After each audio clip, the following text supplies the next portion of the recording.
नगर निगम 2023-24 के बजट महापौर एजाज ढेबरहा 21 मार्च के पेश करही। रायपुर नगर निगम के बजट 2023-2024 21 मार्च के बिहनिया 11 बजे सामान्य बैठक के बाद महापौर पेश करही। बजट पेश करे के पहली आज सभापति बैठक लीन जोन में बजट के तैयारी और प्रश्न काल लेके विचार विमर्श करेगिस। बैठक में MIC सदस्य, पार्षद दल के जनप्रतिनिधि मन और पार्षद गण मौजूद रहीन। निगम अध्यक्ष ए बजट में आम जनता के हित बर नावा प्रोजेक्ट लाए के बात कहीन और बताइन की माननीय महापौर जी बजट पेश करेंगे और उसके बाद सबसे पहले प्रश्नकाल होगा। सम्मानित सदस्यों के प्रश्नकाल होंगे। उसके पूर्व आज एक सहयोग के तौर पर हमने सारे दल के लोगों की बैठक बुलाई है। बजट में आम जनता के हितों से संबंधित अच्छे नए प्रोजेक्ट भी लाए जाएंगे।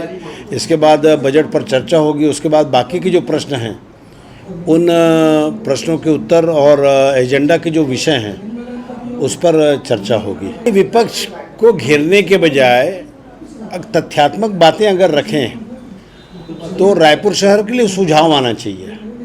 बेहतर ये होगा कि वो सुझाव दें घेरने के बजाय। घेरने से कोई वो नहीं है। स्वस्थ परंपरा होनी चाहिए। अपनी बातों को अच्छे ढंग से ज़रूर रखना चाहिए, घेरना चाहिए, इसमें भी कोई दिक्कत नहीं है।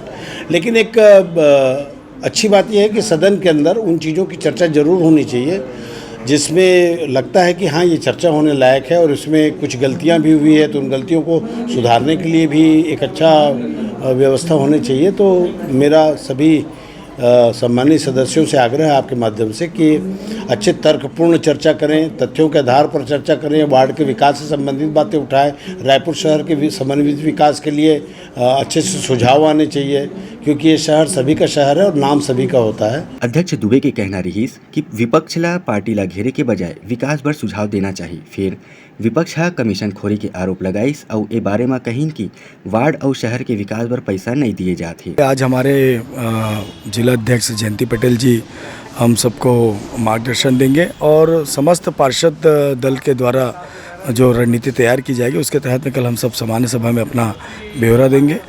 और रही बात सामान्य सभा की, तो सामान्य सभा में ऐसे कुछ प्रमुख एजेंडे नहीं है जिस पे कोई चर्चाएं हों। शहर की मूलभूत समस्याओं को लेकर के कोई उसमें एजेंडे में किसी प्रकार को एजेंडे को शामिल नहीं किया गया। सिर्फ नामकरण है और कुछ जाति प्रमाण पत्र को लेकर के है। जबकि महापौर जी को चाहिए कि हर बार सामान्य सभा जो होता है कहीं न कहीं शहर के विकास को लेकर के उसमें चर्चाएं होनी चाहिए, उन मुद्दों को लेकर के उसमें एजेंडे में लेना चाहिए। लेकिन वो इस एजेंडे से चर्चा से दूर भागने की वजह से ऐसा कोई एजेंडा सामान्य सभा में लाना नहीं चाहते हैं ताकि वो जवाब देना पड़े। और सामान्य सभा में हमने सुना है कि इस बार के बजट में वो इलेक्ट्रिक सिटी बस और कुछ डाक स्लॉटर हाउस वगैरह कुछ बनाने का वो कर रहे हैं जिसमें 15वें वित्त आयोग का पैसा उसमें उपयोग किया जाना है। बजट नगर निगम का होता है। नगर निगम के बजट में नगर निगम से जो पैसे नगर निगम के जो आय से साधन रहते हैं उसके बजट बनते हैं। 15वें वित्त आयोग से शहर में जो समस्याएं हैं, जनता की जो समस्याएं, मूलभूत समस्याएं, सड़क, नाली, पानी, बिजली, भवन निर्माण, गार्डन, बगीचा, ये सब को लेकर के हम उस पर मांग किए रहते हैं पार्षद लोग जिसमें पैसे का उपयोग होना चाहिए। लेकिन ऐसे किसी भी पार्षदों के वार्डों में 15वें वित्त आयोग के पैसे का किसी प्रकार का कोई समावेश नहीं किया गया है। उनका किसी काम के लिए पैसे नहीं दिया गया है और अपनी मर्जी से उस पैसे को खर्च कर रहे हैं जबकि वो पैसा वार्ड के विकास के लिए, शहर के विकास के लिए आता है। उन्हें MIC मेंबर ज्ञानेश शर्मा कहीन कि आम जनता ऊपर कोनो भी प्रकार के कर के भार नहीं थोपे गए है। रायपुर शहर की जनता को संपत्ति कर, जल कर, यूजर चार्ज, सड़क, नाली, पानी, बिजली आदि के परिप्रेक्ष्य में निगम से बहुत सारी अपेक्षाएं होती हैं। वो चाहती हैं कि ये सुविधाएं तो मिले लेकिन उसका अतिरिक्त कोई कराभार न थोपा जाए।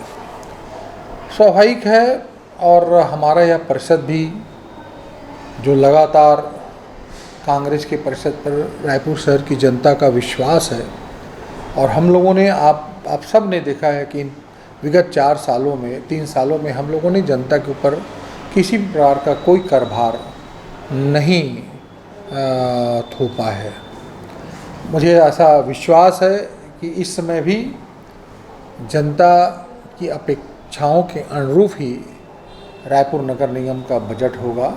पाछू साल वित्तीय वर्ष 2022-2023 में महापौर 1475 करोड़ के बजट पेश करे रही, फिर ओमा 90 लाख रुपया के घाटा होए रहीस। पार्षद मृत्युंजय दुबे ए बारे में बताइन कि ए बजट में घलोक आम जनता ला ठगे जाही। पार्षद दुबे के कहना रहीस कि नगर निगम का बजट पूरे 6 महीने 12 दिन बाद सामान्य सभा की बैठक नगर निगम के महापौर ने बुलाई है और इस बजट में मुझे ऐसा लगता है कि पिछले साल के समान जो मुंगेरी लाल के सपने दिखाने का प्रयास महापौर एजाज ढेबर के द्वारा किया गया था, इस बार भी बजट में आम नागरिक जो वार्डों में रहने वाली जनता है वो ठगी जाएगी। ना सड़कों का पता है, ना नालियों का पता है, ना बगीचों का पता है, ना तालाबों के सौंदर्यीकरण का पता है, ना ही कोई बड़ी सड़क का पिछले साल निर्माण हो पाया या बड़े नालों का निर्माण हो पाया। कुल मिलाकर रायपुर नगर निगम का विकास ठप पड़ा हुआ है। कांग्रेस के पिछले 3 साल के महापौर के कार्यकाल में और राज्य शासन में भी कांग्रेस की सरकार है, नगर निगम का विकास ठप है। भारतीय जनता पार्टी बजट में सत्ता पक्ष से विकास के मामले में जवाब मांगेगी, भ्रष्टाचार के मामले में उनको कटघरे में खड़ा करेगी, प्रधानमंत्री आवास योजना के मामले में जानना चाहेगी कि कितने आवास नगर निगम में पिछले 4 सालों में बनाए गए हैं। भाजपा घलोक अवैया बजट ऊपर रणनीति बनाए बर आज बैठक करीन। जी हाँ, कांग्रेस ऊपर भ्रष्टाचार और कमीशन खोरी के आरोप लगा थे। उन्हें कांग्रेस बजट ला आम जनता बर विकास के बता थे। फिर सच्चाई है काली बजट पेश होए के बाद में पता चली कि बजट आम जनता के हित में आथे, धन नहीं आवे। ब्यूरो रिपोर्ट, उत्तलंघा news. Sor Sandesh, the buzz on Utlangha News Channel, national and international bulletin in Chhattisgarhi and English language.